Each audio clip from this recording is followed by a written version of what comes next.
السلام عليكم. اليوم ان شاء الله كاين واحد الفطور في كنيسه بمناسبه رمضان. فوالا ان شاء الله.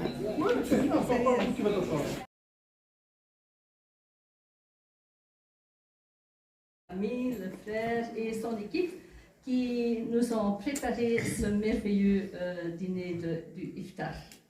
Et applaudissez-les.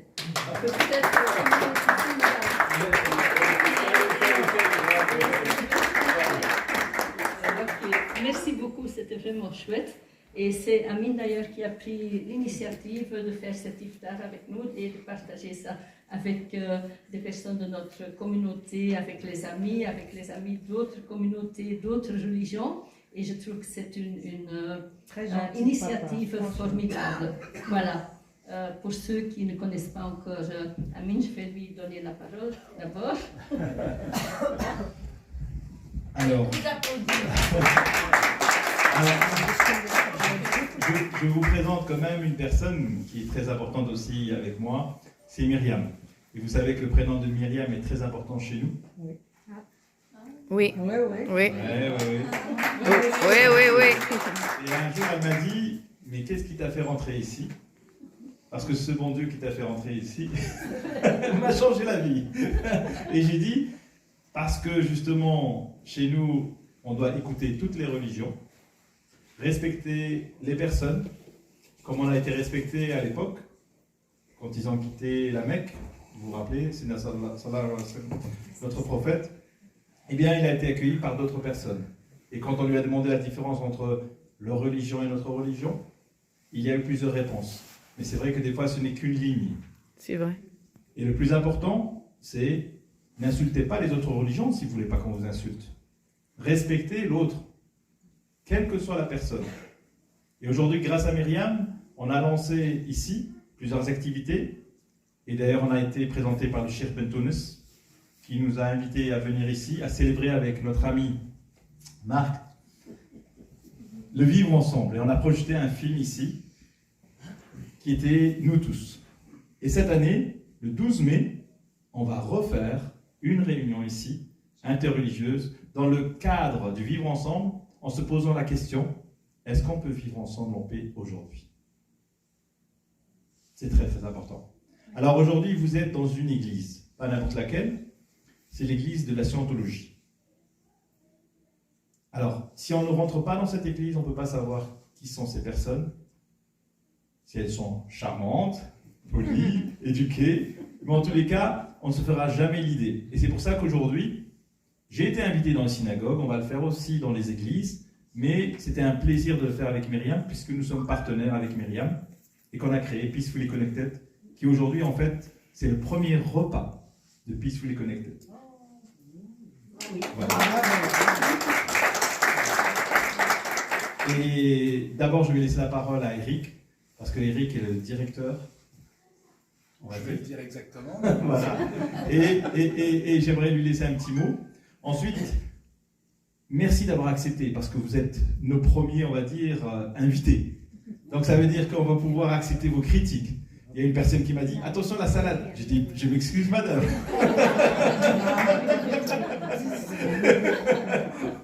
Il y a une personne qui m'a fait la réflexion justement, c'est vrai qu'on avait demandé qui est-ce qui ne mangeait pas de la viande, et on a des amis hindous qui étaient là, et d'autres personnes, et vous avez vu madame comment je vous ai servi, et c'était un plaisir. Voilà, donc nous c'est un iftar. Qu'est-ce que l'iftar?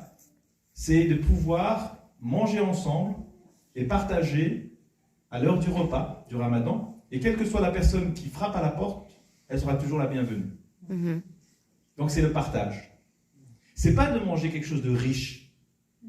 Non. Dans les mosquées, on leur dit, il ne faut pas dépenser plus pendant le ramadan. Au contraire, si vous avez plus, donnez-le. Faites des dons. Et ça, c'est quelque chose d'extraordinaire. Donc si vous pouvez nourrir quelqu'un avec 5 €, faites-le. Et si vous pouvez servir, servez une journée déjà par semaine, c'est déjà beau. Et vous le savez, que celui qui donne à manger à quelqu'un qui fait le ramadan, eh bien c'est déjà une bénédiction. Alors ici, je vais passer la parole à Eric. Je vais le laisser présenter un peu l'église. Et puis il y a aussi le chemin du bonheur que j'aimerais vous présenter. C'est un film court de 5 minutes. Et vous parler pourquoi c'est important que Peacefully Connected commence. Donc Peacefully Connected va être un peu avec les scouts, mais surtout avec toutes les religions, même les laïcs, même les druides, de partager, de vivre ensemble en paix. Et donc grâce au Cheikh Ben Tounous qui a déposé aux Nations Unies avec l'Algérie le 16 mai, donc c'est la journée internationale du vivre ensemble en paix, eh bien on essaie de la célébrer, et encore plus cette année.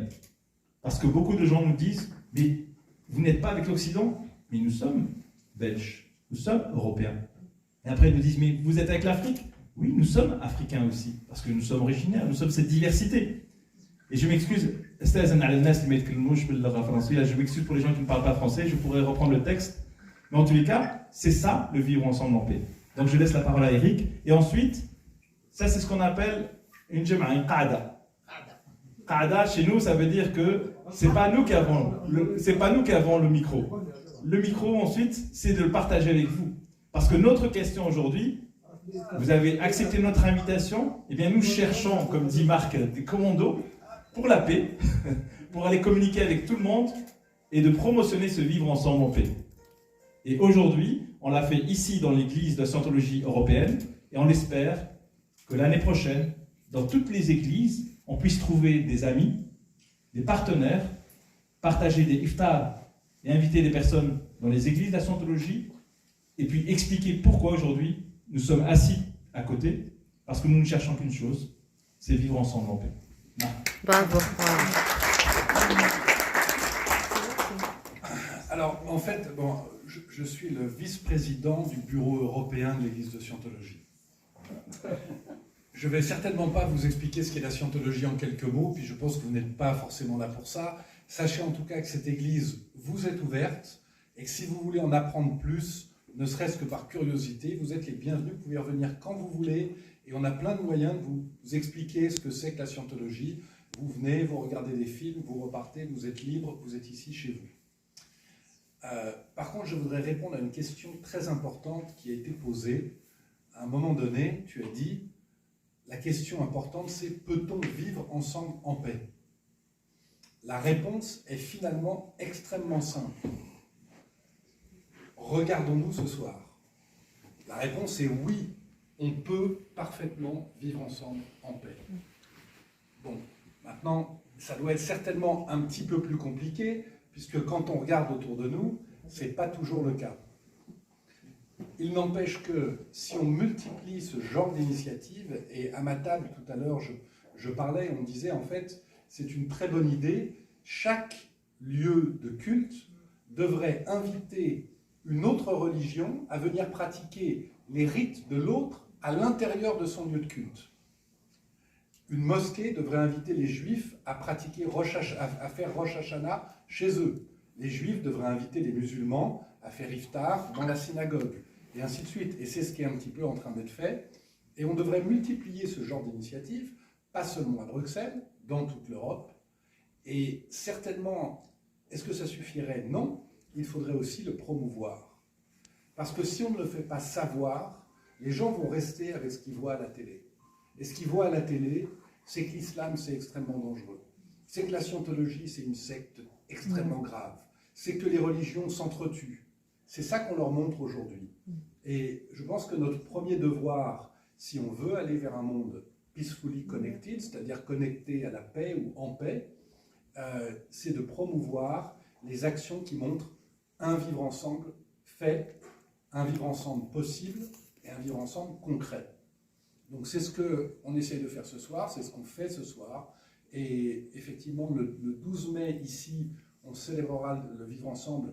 Normalement, il y aura des dignitaires religieux de toutes les religions qui vont venir, de très haut niveau, et vous êtes bien entendu invités. On compte sur vous, vous serez les premiers à faire le ciment de ce vivre ensemble. Et le 12 mai, c'est un point de départ sur les jours qui viennent, puisque jusqu'au 16 mai, en fait, on va célébrer le vivre ensemble. Et je pense que le 16 mai, il y a une initiative qui est prévue, et je te laisserai en parler. Voilà, je vous remercie. Et bienvenue. Et ensuite, le Qa'da sera ouverte, ça veut dire après vous pourrez aller prendre le thé, café. Oui. Et ce qu'on veut écouter de vous, c'est si quelqu'un veut se présenter, marhaba.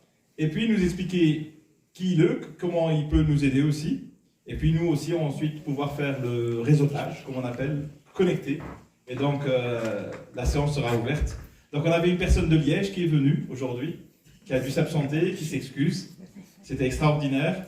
Et ce soir, on a des personnes de Palestine aussi. Assalamu alaikum Palestine. Donc vous savez que nous,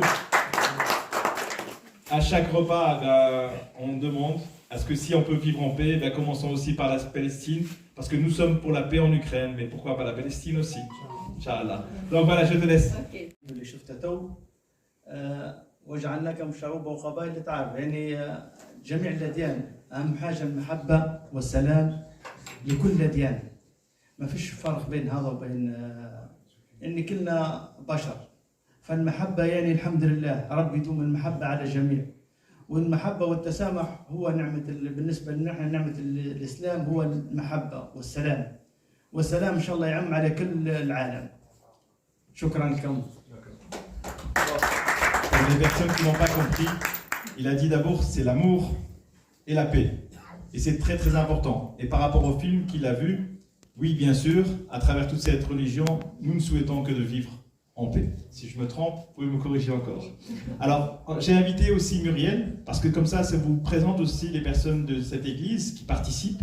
Et surtout Muriel, je vais te laisser te présenter, mais pour moi ce qui est important, c'est que tu vas nous parler du Sénégal. Et tu sais très bien que nous sommes aussi avec le Sénégal des cousins. Et que c'est très très important aujourd'hui de parler.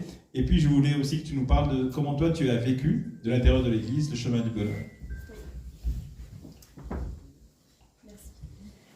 Je vais d'abord répondre à la deuxième question que tu as posée, qui est le chemin du bonheur. Donc moi ça fait quelques années que je suis en scientologie, ça fait 13 ans que je suis en scientologie, donc j'ai découvert petit à petit pas mal d'outils qui proposaient, et entre autres le chemin du bonheur, que j'ai appliqué dans mes classes pendant 5 années consécutives, parce qu'à l'époque je donnais un cours de religion, mais que j'avais devant moi toutes sortes d'enfants avec toutes sortes de religions différentes, et que je trouvais ça important de ne pas stigmatiser une seule religion au sein même de ma classe. Et donc c'est comme ça que j'ai choisi le chemin du bonheur. Et au final, ça a été quelque chose d'assez exceptionnel, parce que beaucoup de ces jeunes s'y retrouvaient à l'intérieur de ce chemin du bonheur. Parce que le chemin du bonheur, avant tout, ça respecte l'identité de la personne, mais ça respecte aussi la relation qu'elle a avec elle-même, mais la relation aussi qu'elle a avec les autres, et les matières qui sont autour d'elle. Donc le respect aussi à l'environnement, le respect des objets, voilà, c'est vraiment assez large. Et donc beaucoup de ces enfants-là, au final, ils sortaient des informations de leur propre religion, parce qu'ils avaient aussi envie de la partager, parce qu'ils se sont rendus compte qu'ils pouvaient le faire facilement, sans être discriminés ou sans être jugés. Donc ça a été vraiment 5 années qui ont été vraiment exceptionnelles dans ma classe grâce au chemin du bonheur. Pour prendre la première question, alors pourquoi le Sénégal? Parce que ça fait quelques années que j'ai des projets avec des personnes qui viennent d'Afrique, des personnes qui font des liaisons entre l'Afrique et l'Europe, et que voilà, ce sont des projets qui sont vraiment très très intéressants, dans le sens où on amène au final les droits de l'homme sur des terrains où c'est demandé. Des gens qui ont envie de s'approprier les droits de l'homme, qui ont envie de les utiliser de manière pacifique. Et donc cette année, le projet est sur le Sénégal et le Guinée-Bissau. C'est vrai qu'on en parle un peu moins, parce que le Guinée-Bissau, ça fait déjà 5 ans qu'on est sur ce projet-là, et qu'on le continue, puisque c'est une demande du ministère de continuer le projet là-bas sur place. Et donc on ouvre cette année le Sénégal. Et donc effectivement, c'est plutôt les droits de l'homme, on en a un petit peu parlé, le droit à la religion, ça fait aussi partie des droits de l'homme. Choisir sa religion, pouvoir la pratiquer et pouvoir en changer si on désire le faire. Donc ça fait partie des droits de l'homme. Voilà. Parle-nous de l'action, tu as levé quoi et de quoi tu as besoin? Oui, alors pour le Sénégal, ce qu'on a besoin malheureusement, c'est encore des sous. C'est le nerf de la guerre. Pourquoi des sous? Parce qu'en fait, il y a un conteneur avec des matériaux qui sont censés partir là-bas, des matériaux qui sont constitués de bancs pour des écoles, et aussi pour le milieu hospitalier au Guinée-Bissau. Donc c'est vraiment un gros conteneur qu'on doit remplir de ces matériaux-là. Donc il y a un bâtiment là-bas sur place, il y a 2 écoles qui sont en attente de ces bancs, de ces chaises, de matériaux pédagogiques.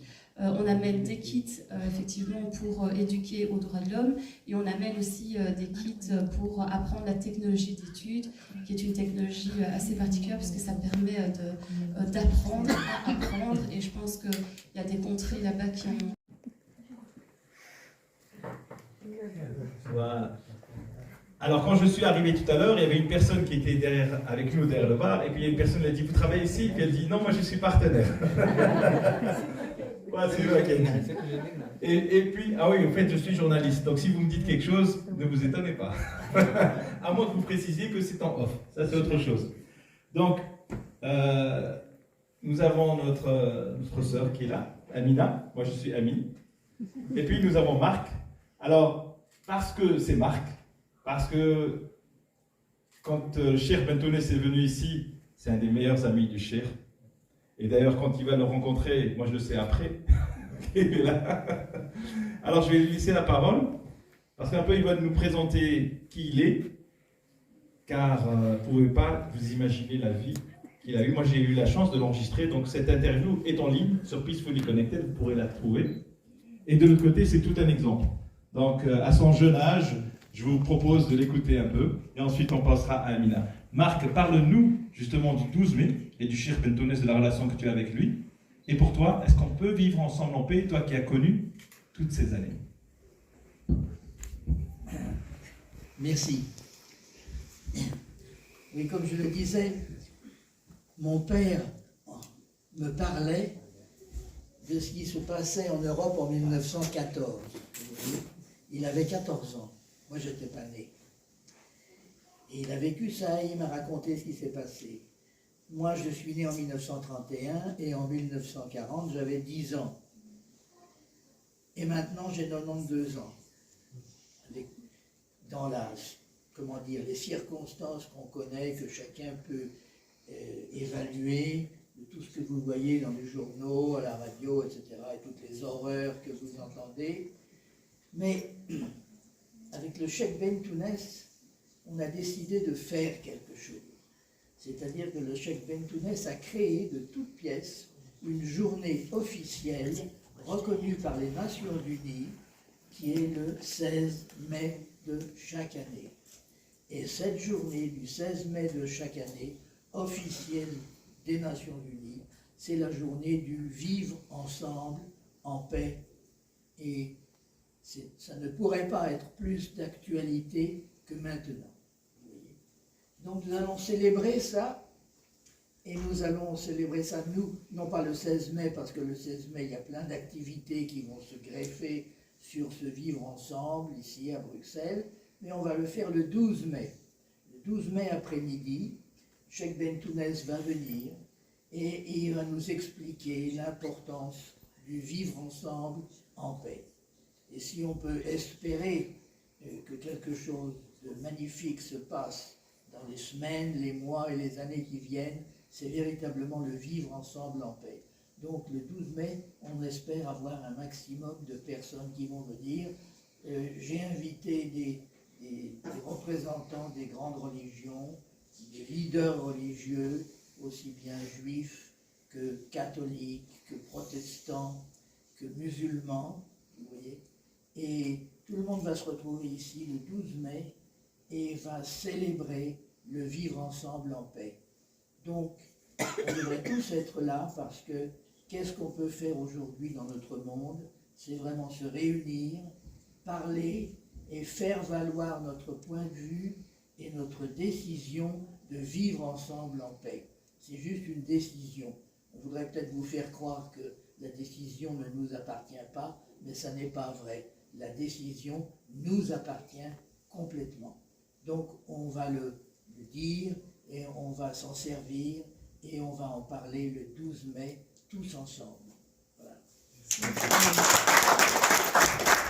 Je suis très contente d'être ici parmi vous pour cette soirée. D'abord, je salue le geste de M. Amin.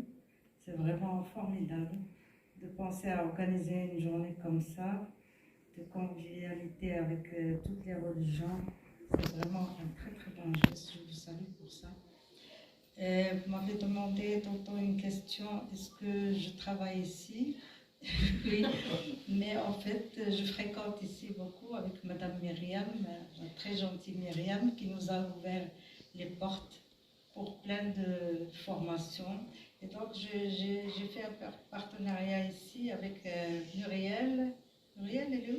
Voilà, Muriel et Julie, dans le cadre des formations, donc, puisque je porte une casquette de droits d'homme du Maroc.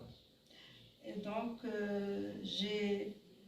la première fois, j'ai été avec Muriel, on a parlé de ça, et elle était très à l'écoute, et elle a donné une formation à mon groupe, à mon ASBL, pour faire une formation concernant le droit de l'homme.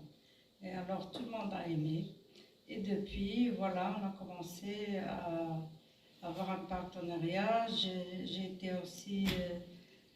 convenu aussi avec Julie Delvaux. Elle a donné une formation aussi sur la drogue. Et on continue aussi à faire des campagnes avec Julie, notamment avec les filles de mon groupe et de tous les groupes sont là. Madame Maria, Najwa, Myriam, Warda. On travaille ensemble. Madame Hafida, bien sûr, la très grande Hafida. Et voilà, donc on fréquente ici tout le temps. Donc c'est très très gentil ce que fait Myriam. Elle nous ouvre la porte ici pour des événements. Franchement, on est très contents de ce partenariat. Voilà, c'est tout ce que je veux dire. Et c'est un plaisir. J'ai été invité dans un temple sikh, il n'y a pas longtemps, parce qu'on a rouvert le temple de Villevorde. Et donc, Lydia du Jardin m'avait emmené là-bas. Ils m'ont donné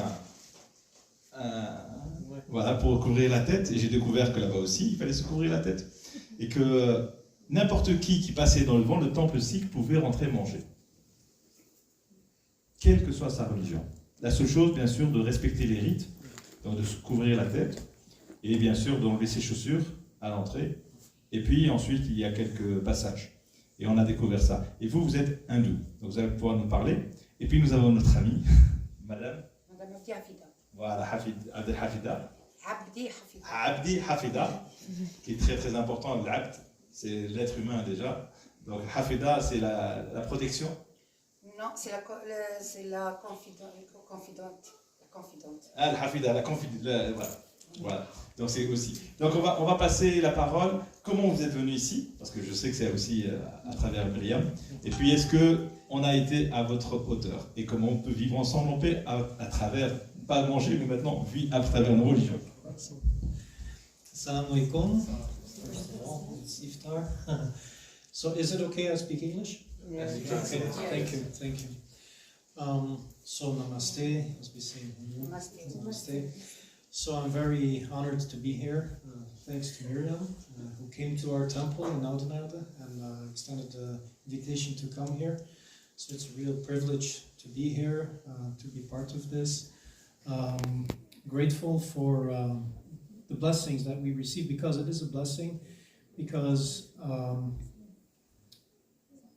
my love for Islam has grown. Because of the SOAR project that we were in. It is a project where we do inter-religious dialogue, and it brings us together, not only Muslims, but also members of Scientology. The church, I have a great affection for the church. I really like it. I love it. So it's a privilege. I never thought I would be sitting here talking to you.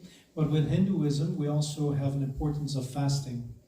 So we fast every Monday as respect to Lord Shiva, because in Hinduism there are many gods. There's a god for everything, god for money, god for obstacles. But Lord Shiva stands for the inner destruction, so the negative things in us, to destroy it. And it's the same with jihad. Jihad is not about killing people. It is about killing inside the negativities. And that is something that I've learned. So it's nothing connected with religion. It's just as who we are. So, yeah. Can we live together in Yes, peace? we can live together in peace if we take action, if we make the first step. Because everybody's waiting. I didn't see Scientologists come to my house. I didn't see Buddhists. I didn't see Muslims. You know, we have to take the step, and that's why we're here together. So I'm really grateful for the initiative, that we can connect and that we can invite other people. So thank you so much. Si quelqu'un n'a pas compris, on peut faire après la traduction. And thank you very much, because I apologize. We start in French, we start in Arabic, and we didn't know. But ik spreek ook Nederlands. Ja, geen probleem. Donc, madame Hafida, fadli. Je parlerai en français parce que tout le monde parle français ici. Donc voilà, je suis très heureuse d'abord de cette initiative qui me touche au cœur. Et que, donc je dois quand même vous dire qu'on a déjà fait l'expérience, ça fait 10 ans, avec M. Ktibi, à l'église de Béguinage. On a amené un prêtre à Khacham et un imam. Et j'étais tellement étonnée d'entendre de la part du prêtre en disant, après l'exposé de vivre ensemble, qu'elle a dit quand même que toutes les religions, ils se rassemblent. Alors c'est vrai, parce que dans le Saint-Coran, les religions se rassemblent. Tout ce qui est interdit dans les religions islamiques est interdit chez les christianismes, chez les autres, certes c'est chez le bouddhisme, parce que je ne peux pas quand même parler de bouddhisme, je ne connais pas bien la religion. Et j'ai quand même comme une amitié avec des hindous, mais ça reste on ne parle pas des sujets quand même religieux. Donc voilà, c'est très très bien, ça a été bien passé et tout le monde a été enthousiasmé pour faire quelque chose. Malheureusement, c'est que si on a un petit défaut, je ne dis pas, je ne peux pas dire que tout le monde, mais on est toujours chaud pour une chose. On est là, on est partant, on veut bien. Mais après quelques jours, après quelques mois, tout ça tombe à l'eau. Ben, j'espère, avec votre aide, l'aide de Madame Mariam et le directeur adjoint aussi, parce que quand même, ça m'a touché aussi ces mots dans le cœur de dire quand même, j'ouvre cette église pour que tout le monde peut venir. Je sais très bien, monsieur, qu'il y a la religion islamique qui n'interdit même pas de faire une prière dans une église, parce que Omar ibn al-Khattab, radiallahu anhu, le grand calife, quand il a été quand même à Palestine, il n'a pas voulu prier dans l'église de Jésus-Christ, la grande église à Jérusalem, parce qu'il n'a pas voulu que les musulmans la prennent comme une mosquée. C'est pour le respect de la religion islamique et c'est pour aussi le respect de prophète Issa, on dit en arabe Issa, Jésus-Christ. Aussi, il y a une certaine chose que je peux bien ajouter. C'est que vraiment les religions se rassemblent. Parce que aussi, je me joins dans votre mot, quand on dit que l'islam est tolérant, elle est vraie tolérant. Donc, quand elle a dit, on l'appelle toujours, parce qu'il y a l'islamophobie, on traite l'islam de quoi? On le traite de terrorisme. C'est pas vrai, parce qu'il interdit le terrorisme. Il demande toujours que le vivre ensemble, c'est plus important. Que même si quand il a rentré pour amener l'islam à des autres pays, il n'a jamais obligé personne d'adhérer au l'islam par force. Il a demandé, vous pouvez rester votre religion et prier à votre manière, construisez vos synagogues, vos églises, vous payez quand même comment on appelle ça, des impôts. Et ça se passe même actuellement dans un moment du XXe siècle. Si on va y aller, s'il y a des Égyptiens ici, ils le savent, si on va y aller habiter en Égypte, et si on n'a pas la nationalité, on est obligé de payer quand même des impôts. Voilà. Et puis après, il y a une certaine chose, moi que je crois qu'il faut toujours voir cette optique de dire que religion pour Dieu, terre pour tout le monde. Parce que tout le monde a le droit de vivre dans cette terre. Et tout le monde a le droit d'être traité de la même manière. Tout le monde, n'importe quelle confession, n'importe quelle religion, il doit y avoir sa dignité, il doit être écouté, il doit quand même bénéficier des droits de l'homme. Malheureusement, il n'y a pas, c'est des slogans qu'on utilise toujours quand il y a les votes et tout ça. C'est quand on voit l'Amérique qui parle de droits de l'homme et qui a mis une charte de droits de l'homme. Elle-même n'a jamais respecté les gens de couleur. Donc, vraiment, il est temps que nous bougeons ensemble et qu'en faisant une feuille de route pour travailler et pour passer la communication à tout le monde, à sensibiliser. C'est ça ce qui va nous mettre, c'est ça ce qui va nous rendre notre valeur et qu'on va être écouté parce que l'union fait la force. Et merci.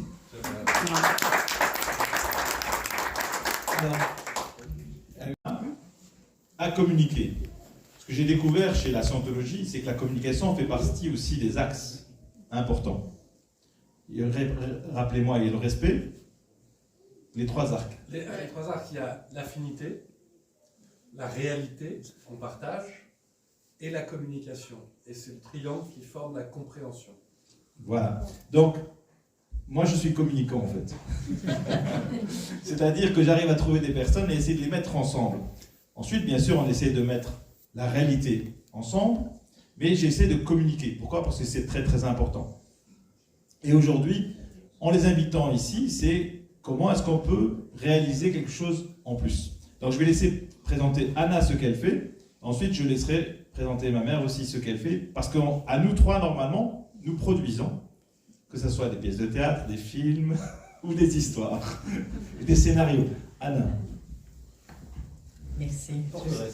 Je suis un peu dans l'embarras. Je n'étais pas préparée. C'est comme ça. Moi, je suis émue parce que c'est un moment vraiment précieux pour moi.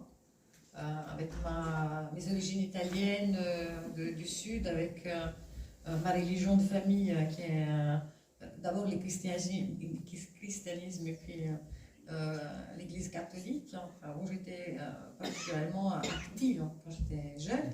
Et j'ai eu la chance d'être accompagnée du point de vue théologique par quelqu'un qui était illuminé et qui disait « Dieu est amour et il a les bras ouverts à tout le monde ». Est-ce qu'on peut juger l'amour qu'on porte à quelqu'un? Non. Est-ce qu'on peut juger ce que le cœur ressent? Non. La foi est amour. On ne peut pas juger la religion des autres. Au contraire, il faut grandir dans le respect et apprendre de la différence. Donc, ce que je trouve vraiment dommage, c'est qu'en 2023, à l'école, on fait religion et pas histoire des religions. Pour moi, ça voudrait dire enrichir les enfants de tous et les éduquer aux religions de tout le monde pour pouvoir jouir des moments de fête qui sont au cœur et donc à l'endroit de l'amour pour ton voisin, pour ton prochain, pour ton meilleur ami. Et vraiment, je rêve un futur où les enfants puissent fêter ensemble. Comme on fête l'anniversaire, comme on fête parfois la fête du nom, chez certaines cultures, fêter les fêtes des autres et les partager. Donc, que ce soit pour chacun un moment de bonheur à partager. Bon, voilà, ça c'est mon petit rêve. Et c'est un peu aussi le rêve qui nourrit toutes mes créations. Je suis comédienne et metteur en scène, mais porteuse de projets. Forteresse, c'est l'ASBL que j'ai fondé il y a 12 ans. Le but de cette ASBL est rassembler, parce que l'idée était d'une plateforme, rassembler les artistes qui n'ont pas de famille artistique en Belgique, mais qui viennent de pays différents, avec des cultures différentes, avec des langues différentes, avec aussi des parcours artistiques différents, et qu'ensemble puissent créer, et donc comment dire, travailler à une nouvelle syntaxe même du théâtre. Donc on travaille à des projets qui sont de théâtre ou de cinéma, mais aussi des projets pédagogiques. Et on essaie toujours d'être à l'endroit où on peut être au maximum ouvert à tout le monde et pour tout le monde. Et on travaille avec des publics cibles aussi, les jeunes, les femmes, les personnes qui arrivent à Bruxelles. Je n'aime pas dire un mot migrant ou primo-arrivant, c'est les gens qui arrivent comme moi il y a 14 ans en Belgique un jour, qui ne connaissent pas comment ça fonctionne, cette machine, en particulier cette bruxelloise. Et j'ai eu dans le domaine, donc dans le parcours de création, la chance de rencontrer Ami, la chance de rencontrer Myriam, la chance d'être invitée, donc d'être ici ce soir avec vous. Et tu vas faire quelque chose ici. Ah oui. C'est vrai. Alors, le 25 mai. Oui, je pense. Oui, c'est le 25 mai, je viens noter. Je vous invite à découvrir la plus grande poétesse italienne, Alda Merini. C'est une femme extraordinaire qui a un long parcours de souffrance psychiatrique, internée comme beaucoup de femmes qui avaient une intelligence un peu plus brillante et dans son cas aussi une plume très spéciale, donc tachée de folie alors qu'elle était illuminée, vraiment. 25 ans d'asile psychiatrique, électrochoc, torture, sangle, rien n'a pu lui enlever la foi de la poésie. Il disait toujours, l'ironie me sauve dans des situations absurdes, mais juste la poésie est mon vrai salut. Et donc voilà, Elle a été dans la liste des Nobel potentiels 3 fois étant une femme folle, elle n'a pas été accréditée de ce prix, c'est important. Toutes ses œuvres ont été vendues pour quelques centimes à Einaudi, qui est devenue milliardaire encore plus grâce à ses œuvres. Elle est morte interdite, pauvre. Donc à chaque fois, j'utilise la parole de Alda Meline, je me mets en service de sa poésie. Pas pour revendiquer son statut de grande poétesse, elle n'en a pas besoin. Je pense qu'elle est dans le cœur des dieux, comme on peut dire. Elle est tellement grande et haute que voilà, elle touche directement avec sa poésie tout le monde. Mais pour porter l'attention au traitement des personnes que de spécial deviennent des cas psychiatriques et qui subissent la violence de la psychiatrie partout dans le monde. Voilà. Et c'est dans le cadre de la journée internationale contre l'électrochoc. Voilà. Oui. C'est magnifique, c'est bien. Ça, ce sont aussi les opérations que Peaceful Connect essaie de communiquer, parce qu'on fait aussi les pièces de théâtre pour les enfants, Loi, qui passe en ce moment, mais elle fait aussi dans les grands théâtres comme Turin. Tu viens de jouer Matisse. Ah oui, j'ai eu le plaisir de jouer Matisse avec justement une amie hindoue qui est Simona, qui était aussi l'écrivain. Alors là, je passe directement la parole à ma mère en expliquant 2 choses. Vous avez entendu les accents français. Oui. Le mien en particulier. Eh bien, je crois que ma mère, elle est née à l'époque où l'Algérie était française. Oui. Et c'était une moudjahida. Donc, qui a été une combattante, qui s'est battue pour la révolution. Elle a été aussi une des premières journalistes. Donc là, on est en train d'essayer avec Anna aussi de recréer l'histoire et tout. Ça a été une personne qui a écrit des feuilletons pour le Ramadan. Donc vous savez que chez nous, pendant le Ramadan, c'est le prime time. Donc il faut occuper les gens 30 minutes, 40 minutes, 30 fois par mois. On a 29 jours. Donc c'est des feuilletons très très importants. Elle a été aussi députée à l'époque de Boumediene, qui n'était pas aussi, je vais dire, c'était les débuts. Et puis aujourd'hui, je l'invite en tant que prendre la parole de 2 façons. Parce qu'à travers ses écrits, elle essaie de raconter la vie des autres, des femmes en prison, de l'héritage. Vous savez combien de fois on se dispute pour l'héritage dans les familles? Jusqu'à maintenant. Catastrophique. De la polygamie. Et autres, et je vais laisser. Et puis de l'autre côté, de nous parler aussi de la confrérie. Parce que bon, le Cheikh Bentoune fait partir de la Alawiya, ma mère de la Tijaniya, et le partage au sein de ces confréries qui existaient depuis tous les temps. Il n'y avait pas de frontières. Même au Sénégal. Voilà, même au Sénégal, au Tchad. Alors je vous passe avant. Eh bien, je m'excuse, hein, je ne m'attendais pas du tout à prendre la parole. Mais c'est bon. Moi, j'étais agréablement surprise de voir qu'on pouvait vivre ensemble, quelles que soient les médisances des journalistes, mes collègues. Bon, mais moi, je voudrais juste évoquer quelque chose, c'est celle des religions. Le destin a voulu que je naisse avec des dents. Et d'après ce que m'a raconté surtout mon père et ma mère, chez les musulmans, c'était une catastrophe. C'était avoir un bébé avec des dents, c'était craindre quelque chose. Une malédiction, oui, c'est ça. Oui. Malédiction. Et par contre, nous avions des amis intimes juifs pour qui c'était un grand événement. Et il y avait un prêtre aussi, qui était un ami à mon père, qui est venu et qui tous les matins, paraît-il, venait me voir parce que en me voyant, il avait l'impression d'être béni alors que c'est lui qui bénissait les autres. Et quand j'ai eu l'âge de 5 ans, on m'a raconté ces histoires-là. Alors, le curé voulait que je devienne chrétienne, en secret. Les juifs voulaient aussi que j'épouse leur religion. Heureusement que j'avais mon père, qui était mon confident, J'ai dit à mon père, écoute, derrière ton dos, le curé veut que j'aille à son église, Et j'y allais, je trouvais que c'était merveilleux, une messe. Les Juifs veulent aussi m'emmener à la synagogue parce que nous étions à la Casbah, il y avait la synagogue, il y avait l'église et il y avait la mosquée. Et j'ai dit, il n'y a aucun des musulmans qui veut de moi. Aucun ne vient me dire, tu viens à la mosquée. J'ai dit, il y a quelque chose qui ne va pas. Il me dit, mais ça c'est des hommes. Je t'invite, si tu as le courage, eh bien, je vais demander à mes amis de te donner la Torah, l'Injil et le Coran. Et j'ai dû apprendre ça pratiquement par cœur et faire des rédactions.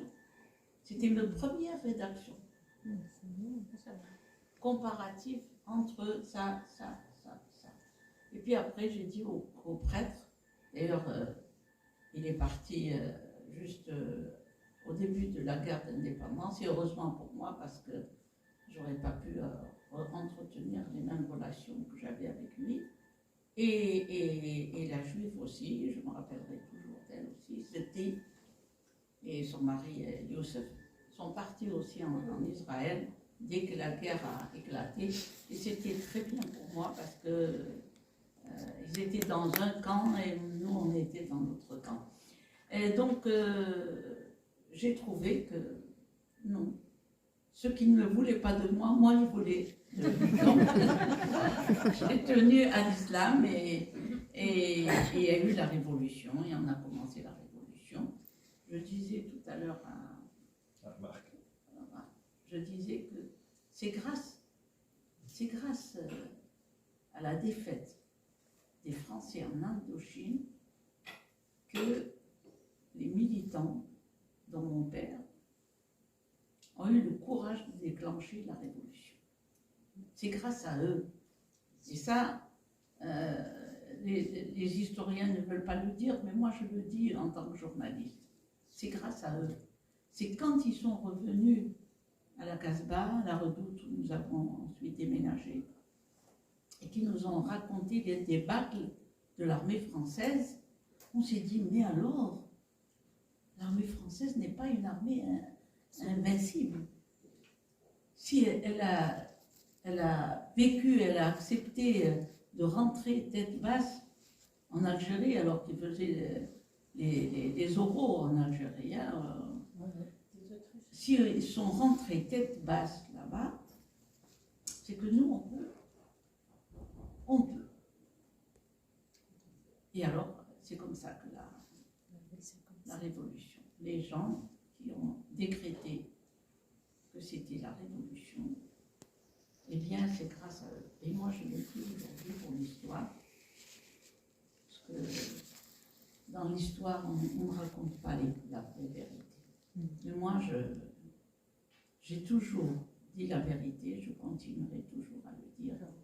Merci à ces Français qui ont eu la débâcle de leur vie et qui nous ont, nous, permis ce grand sursaut. Car il était inimaginable. Il y avait des gens qui sont partis se battre avec des bâtons, d'autres avec des haches, les femmes avec leurs you-you. On a vécu le calvaire. On parle, moi j'avais un oncle, c'était le plus grand blessé de la guerre, la dernière guerre mondiale, c'était le plus grand blessé, le plus grand brûlé, qui était là et qui avait vécu les premières années de la Révolution et ensuite qui est mort. Et il me disait, j'ai été brûlé vif par les Allemands, mais la torture des Français, je ne l'oublierai jamais. Donc ce qui fait que nous, on a vécu l'horreur qui ne peut pas avoir de nom. Mais si on a réussi, c'est grâce à l'adhésion, je dirais, des 2/3 des musulmans. On avait dans cette révolution, on a su ce que c'était que le vivre en commun. Il y avait dans les martyrs de cette révolution, il y avait des juifs, il y avait des Français, des chrétiens, il y avait des hindous. Alors, on avait quand même une petite communauté d'hindous qui ont... et à ce moment-là, il n'y avait pas la différence, toi tu es chrétien, moi je suis musulman, moi je suis juif. On ne connaissait pas ça. Moi je crois que c'est le capitalisme. Le capitalisme qui a créé ça pour des besoins commerciaux, matériels. C'était pas autrement. Je crois que si notre grand prophète, je crois que c'est le meilleur, l'unique rayon du soleil, Mohammed sallallahu alayhi wa sallam, s'il a admis que son voisin, sans jamais l'agresser, le juif qui venait lui jeter la poubelle devant la porte, et le jour où il n'a pas trouvé cette poubelle, il leur a dit qu'est-ce qui se passe? Le juif, il est malade ou il est absent, ou lui ont dit il est malade. Eh bien il a dit je vais lui rendre visite. Et il a été lui rendre visite. Et le juif lui a dit tu viens pour te bagarrer parce que je suis malade. Il lui dit non, je viens pour te voir parce que Dieu dit si vous voulez me rencontrer, visitez les malades, quels qu'ils soient. Eh bien je viens te voir. Alors, le lendemain, il a eu tellement honte, il a déménagé. Mais il ne l'a jamais agressé. Donc, si lui, il accepte, il est tolérant, il accepte un juif, il accepte un chrétien, je ne vois pas pourquoi, moi, comme un démortel, je ne le ferai pas. Et c'est ça le vivre ensemble. On n'a rien découvert. Ce sont les religions. Et ce n'est pas les religions, ce ne sont pas les masses de pratiquants, que ce soit le catholicisme ou c'est pas ceux-là, les ennemis, nos ennemis, ce sont les gens qui tirent profit de cette religion, qui veulent absolument, pendant la colonisation, on a été constamment en fait, on avait l'arbre de Noël, et on mettait nos chaussures sous l'arbre et on recevait. Et à l'époque, des fois, les pauvres, c'était une orange. Une orange, c'était le grand cadeau à l'époque. Pour l'arbre de Noël, pour décorer l'arbre de Noël. Et tout le monde fêtait ça. Et quand on avait le ramadan, mais tous les voisins qui étaient chrétiens, juifs, venaient manger chez nous. Venaient partager nos repas. Et nous, quand c'était leur fête, on allait aussi partager nos repas. Donc, s'il y a eu cette stratification de la société humaine, c'est uniquement pour des objectifs matériels, c'est tout. Parce que la morale, les religions, vous prenez, que ce soit en hindou, que ce soit en arabe, que ce soit en hébreu, que ce soit en latin, vous retrouvez la même chose. Le vivre ensemble, c'est la condition pour que l'humanité aille de l'avant et pour des jours meilleurs. Ce que je vous dis.